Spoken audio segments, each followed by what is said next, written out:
اس وقت کی بات ہے جبکہ سلطنت مغلیہ کا خورشید اقبال ڈوب چکا تھا اور سرحد سے لے کر مدراس کے ساحل تک سارا کشور ہند انگریزی اقتدار کے زیر لگی تھا۔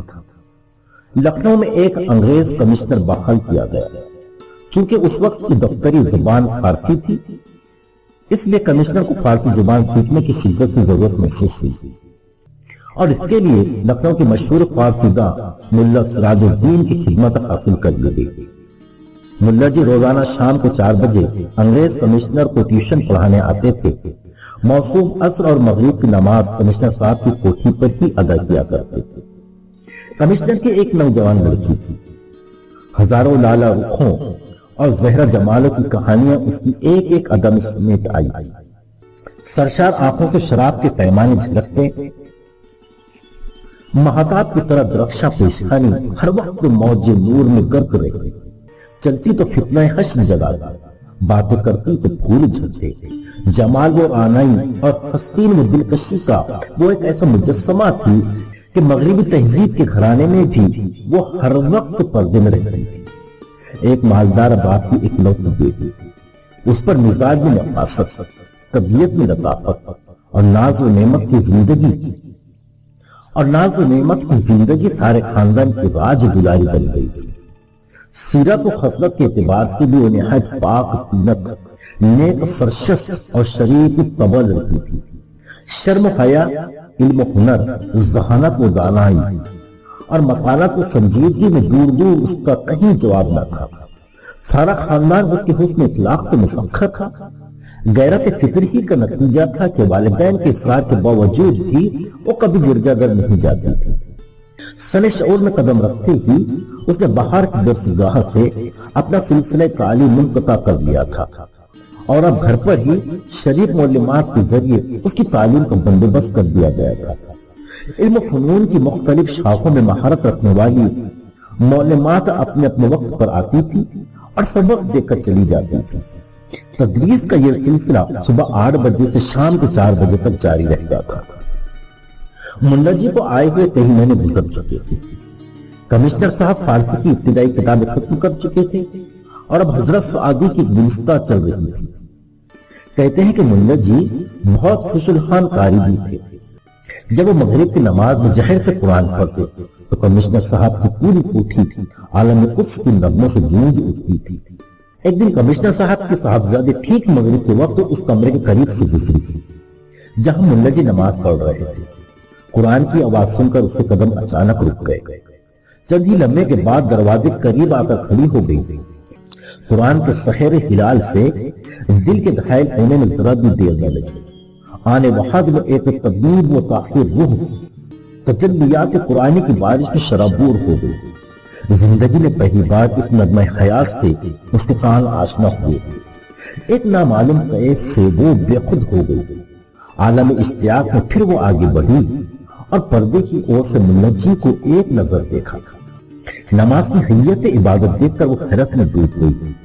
ہاتھ باندھ کر ساکت وہ مؤدب کھڑا رہنا، پھر سر نگو ہو جانا اور اس کے بعد ماتھا ٹیکنا، عز و نیاز کی یہ ادائیں اس کی نگاہوں کے لیے اچنبے سے کم نہ تھا۔ اب سے پہلے اس کی آنکھوں نے یہ روح پرور مناظر کبھی نہیں دیکھے۔ جب تک ملا جی نماز پڑھتے رہے وہ تصویر حیرت بنی دیکھتی رہی۔ نماز ختم ہو جانے کے بعد جب وہ واپس لوٹی تو جذبات کے سمندر میں ایک تناقض سا برپا تھا۔ دل از خود اندر سے کسی نہ معلوم سمت کی طرف کھینچا جا رہا تھا۔ اس دن ساری رات اپنے بستر پر کروٹیں بدلتی رہی۔ آیت قرآنی کا کیف اور نماز کی روحانی کشش ایک لمحے کے لیے بھی اس کے ذہن سے اوجل نہیں ہو رہی تھی۔ وہ ساری رات یہ سوچتی رہی کہ شیریں نغموں کی سحر ترازی مسلم، لیکن قرآنی نغمہ کا یہ اثر جس نے دل کے کشور کو تحت و بالا کر دیا تھا، اس سے صرف خوش الحان آواز کا نتیجہ نہیں قرار دیا جا سکتا۔ یقیناً اس کے پیچھے کوئی ایسی حقیقت بول رہی ہے جس کا رشتہ روح انسانی کے ساتھ منسلک ہے۔ پھر اگر نماز نشست و برخاست ہی کا نام ہے تو پھر میرے دل کو کیا ہو گیا؟ قیام و قعود کے سوا انسانوں کی زندگی میں اور کیا ہے؟ پھر دنیا میں کتنے دل ہیں جو کسی کی نشست و برخاست پر عاشق ہوتے ہیں؟ اگر واقعتاً نماز کی یہی حقیقت ہے تو دل دیوانہ کی لفظش میں کوئی شبہ نہیں ہے۔ پھر سوچتے کہ اتنی آسانی سے دل کی تقسیم کا فیصلہ نہیں کیا جا سکتا۔ ہو نہ ہو یہ نماز بھی اسی عالم کی چیز ہے جہاں انسانی روحوں کا مزاج رہتا ہے اور جہاں سے معنوی حیات کی چشموں کا دھارا پھوٹتا ہے۔ سوچتے سوچتے سحر ہو گئی، لیکن روحانی اضطراب کی چنگاری ویسے ہی سلگتی رہی۔ اپنا حال خود اپنی سمجھ میں نہیں آ رہا تھا۔ صبح طلوع ہوئی، دن نکلا، لیکن آج کتابوں میں جی نہیں لگ رہا تھا۔ سارا دن شام کے انتظار میں کٹا۔ حسب معمول عصر کے وقت میں مجھے ٹیوشن پڑھانے کے لیے تشریف لائے۔ جو ہی ان کے قدموں کی آہٹ ملی، فرط شوق سے صاحبزادی کا دل اچھلنے لگا۔ بڑی مشکل سے سورج ڈوبا اور ملا جی نماز کے لیے کھڑے تھے۔ ادھر صاحبزادی قبلہ از وقت ہی پس پردہ کان لگائے کھڑی تھی۔ قرآن کی آواز کان میں پڑتے ہی دل کا حال بدلنے لگا۔ روح نغمہ جاوید کے قید میں ڈوب گئی۔ آج دل ہی متاثر نہیں تھا بلکہ آنکھیں بھی اشکبار تھی۔ کئی بار رومال سے بہتے ہوئے آنسو خشک کیے، لیکن چشمہ سیال کی طرح اس وقت تک آنسو امڑتا ہی رہا جب تک ملا جی نے نماز ختم نہیں کر دی۔ اسی عالم کرب میں کہیں مہینے گزر گئے۔ دل کے شور و محشر سے کوئی واقف نہ تھا۔ ہر روز مغرب کی نماز کے وقت پردہ در سے لگا ہوا جذبات کے تلاطم کا جو طوفان برپا ہوتا تھا، خود ملا جی کو بھی اس کی خبر نہیں تھی۔ اب کئی مہینے کے عرصے میں مسیحی گھرانے کی دو شیطاں نامعلوم طور پر اسلام سے بہت قریب ہو گئی تھی۔ نماز اور قرآن کے عشق نے اب اسے اس راستے پر لا کھڑا کر دیا تھا جو کسی بھی وارفتہ حال مسافر کو ذرا سی دیر میں مدینے تک پہنچا دیتا۔ دوسرے لفظوں میں دل اس رسول کی غائبانہ حقیقت سے سرشار ہوتا جا رہا تھا جس نے دنیا کو قرآن اور نماز جیسی نعمت اللہ زوال سے بحرو اندوز کیا۔ اکثر رات کی تنہائی میں سوچا کرتی تھی کہ جس رسول کی لائق یہ پیغام میں یہ کشش ہے، خود اس رسول میں کتنی کشش ہے۔ بلا وجہ عرب کے صحرا نشین اس پر شیفتہ نہیں تھے۔ اس کی زیبائی کا یہی جلوہ کیا کم ہے کہ آج اس کے نادیدہ اشاق سے ساری دنیا بھر گئی ہے۔ یقیناً محمد عربی صلی اللہ علیہ وسلم عظمت و راستی کی ایک سراپا حقیقت کا دوسرا نام ہے۔ ناز کی پڑی ہوئی لاڈلی بیٹی روزانہ صبح کو نئے کپڑے سے پھل کر کے باپ کو آداب کیا کرتی تھی۔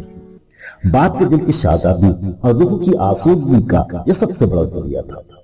آگے بڑے سجدت سے آداب کرنے آئی تھی۔ آداب سے فارغ ہو کر مچلتے ہوئے ناز سے کہا، حضرت ایک درخواست پیش کروں، قبول فرمائیں گے؟ بیٹی کے ان الفاظ پر باپ کی روح جھوم اٹھی۔ شفقت قدری کا جذبہ پھوٹ پڑا۔ فرق محبت میں بے قابو ہو کر جواب دیا، میری لگتی جگر، ساری زندگی آرزو رہ گئی کہ دوسرے بچوں کی طرف تم بھی کچھ فرمائش کرے اور میں اسے پوری کر کے تمہاری مسرت کو تماشا دیکھوں، اور میں اسے پوری کر کے تمہاری مسرت کو تماشا دیکھوں۔ لیکن نہ جانے کیوں تمہاری ابتداء کبھی کیسی واقع ہوئی کہ یہ آرزو و تشنا ہی رہی۔ اب جبکہ زندگی میں پہلی بار اپنے ارمان کا اظہار کے لیے تمہاری زبان کھلی ہے تو کیا اب یہ بھی پوچھنے کی ضرورت ہے کہ میں اسے قبول کروں گا یا نہیں؟ تمہارے علاوہ کون میری زندگی کی امیدوں کا مرکز ہے جس کے لیے کوئی بات اٹھا رکھوں گا؟ بیٹی نے نگاہ نیچے کیے، رکتے جھجکتے ہوئے بڑی مشکل سے اتنے الفاظ اپنے منہ سے ادا کیے۔ بیٹی نے نگاہ نیچے کیے، رکتے جھجکتے ہوئے بڑی مشکل سے اتنے الفاظ اپنے منہ سے ادا کیے، مجھے اجازت دیجیے کہ میں ملوجی سے فارسی کی تعلیم حاصل کروں۔ باپ نے یہ سن کر ایک کہکا لگایا اور بیٹی کی پیٹ تپاتے ہوئے کہا، اتنی ذرا سی بات کے لیے تمہیں اتنی زبردست تردید باندھی؟ میرا تو گمان تھا کہ تم کوئی بہت اہم فرمائش کرنے والے، تمہیں اجازت ہی نہیں بلکہ تحسین و آفرین بھی ہے کہ تمہارے اندر حصول علم کا شوق جاگ اٹھا ہے۔ دوسرے دن سے ملا جی بعد نماز مغرب صاحبزادی کو بھی فارسی کی تعلیم دینے لگے۔ محنت و ذہانت نے تھوڑے ہی عرصے میں فارسی زبان سے اچھی طرح روشناس کرا دیا۔ دوران تعلیم ایک ہی دن صاحبزادی نے ملا جی سے کہا، اگر آپ کو زحمت نہ ہو پیغمبر اسلام کی سیرت پر مسلمان مصنفین کی چند کتابیں میرے لیے فراہم کر دیجیے۔ ملا جی کو اس عجیب و غریب فرمائش پر حیرت تو ضرور ہوئی، لیکن وہ کچھ کہہ بھی نہیں سکے۔ دوسرے دن چند مستند اور مفید کتابیں لا کر حوالے کر گئے۔ نماز و قرآن والے پیغمبر کی زندگی سے واقف ہونے کا موقع حاصل کر کے صاحبزادی کی مسرتوں کی کوئی انتہا نہیں تھی۔ جذبہ شوق کے عالم میں پہلا ورق کھولا اور کائنات کی سب سے معظم ترین ہستی کی زندگی کا مطالعہ شروع کیا۔ ورق ورق پر فضل و رحمت، جلال و جمال، عظمت و زیبائی، طاقت و تقدس، صبر و تحمل، جود و کرم، زہد و عبادت، فقر و ایثار، علم و حکمت، اعجاز و توانائی، قدرت و اختیار، کرب الہی کی جلوہ آرائی اور آسمان شوقت و اقتدار کے مناظر دیکھ دیکھ کر دل کی دنیا جگمگا اٹھی۔ فرط شوق میں پلکوں پہ موتی کی قطرے جھلملانے لگے۔ لالا کی پنکھڑی جیسے ہونٹ حرکت میں آئے اور نرمی سی آواز صدر میں گونجی، محمد کی خداوند، تو گواہ رہنا ہے کہ مسیح مذہب سے نکل کر اس پر اور تیرے آخری رسول پر ایمان لاتی ہے۔ اے قادر و توانا معبود، تیرے محبوب پیغمبر کا واسطہ میری آنے والی زندگی کو کفر کی یلغار سے محفوظ رکھنا۔ دل میں عشق محمدی کا چراغ جل چکا تھا۔ اب ایمان بل گئے کہ ایک نئی دنیا نظر کے سامنے تھی۔ حیات سرور کونین کی 63 سالہ تاریخ کے ذہن میں گھوم رہی تھی۔ سرکار کا جسم، ان کا نورانی پیکر، دلربا چہرہ، سرمگی آنکھیں، عطر برساتی ہوئی عنبری زلفیں، موجے نور میں لہراتا ہوا عارض تابہ، جمال سراپا کا ایک ایک نقش و نگار تصورات کی دنیا پر چھاتا چلا جا رہا تھا۔ پچھلے بحر جو ہی آنکھ لگی، قسمت بیدار میں آواز دی۔ رحمت نور اور محبت و دلکشی کی جو دنیا تصور میں گھوم رہی تھی، اپنی نظر کے سامنے تھی۔ کوٹھی کے قریب ہی ایک مسجد تھی۔ جیسے ہی مؤذن نے اشہد ان لا الہ الا اللہ و اشہد ان محمد رسول اللہ کا لاہوتی نغمہ فضا میں نشر کیا، آنکھ کھل گئی۔ کلمہ اسلام سن کر دل بےتاب ہو گیا، ایمان کی امنگ جاگ اٹھی۔ آج چہرہ بشاشت سے کھلا جا رہا تھا، کونین کی ارجمندی بال بال سے پھوٹ رہی تھی۔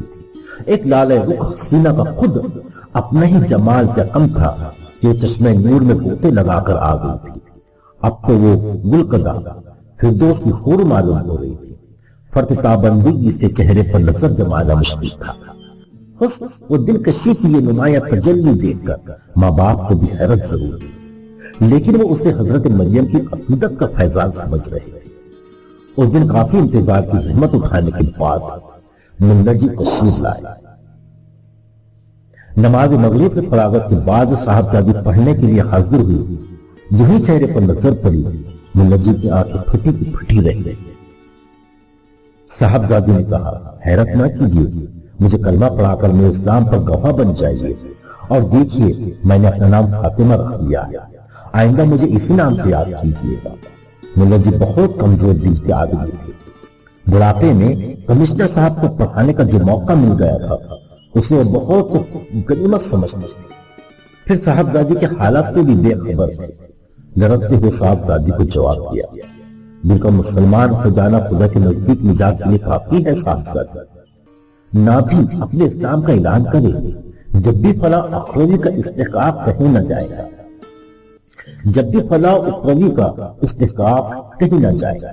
مجھے اندیشہ ہے کہ میں آپ کو کلمہ پڑھا کر اسلام میں داخل کر لوں اور اس کی اطلاع کمشنر صاحب کو ہو گئی تو ہم پر بھی وبال آئے گا اور آپ کی زندگی بھی خطرے میں پڑ جائے گا۔ صاحبزادی ملا جی کی کمزوریوں سے واقف تھی۔ یہ جواب سن کر خاموش ہو گئی۔